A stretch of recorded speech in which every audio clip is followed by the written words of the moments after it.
Alors, dernière étape de la création de notre fichier comptable, la sauvegarde, l'enregistrement du fichier.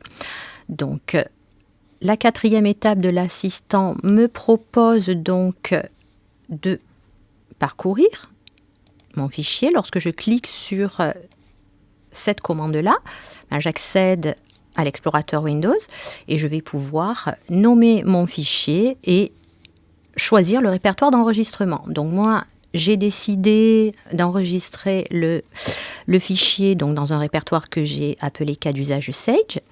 Et je vais ici nommer donc mon fichier. Je vais l'appeler tout simplement Solenza. Le type de fichier, alors je ne vais pas y toucher, ça convient très bien. On peut constater qu'il s'agit d'un fichier comptable qui porte l'extension .mae.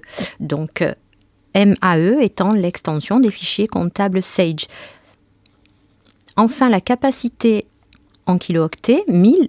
On peut également prévoir un petit peu plus. On pourrait modifier ceci si on pense que le fichier prendra beaucoup plus de place que ceci.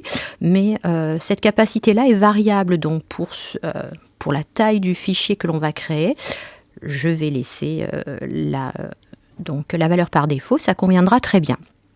Et j'enregistre. Voilà, donc je constate maintenant que le logiciel a bien récupéré le nom du fichier avec l'extension .mae. Il ne me reste plus qu'à aller sur Fin pour pouvoir lancer le traitement, donc l'ouverture de la base de données.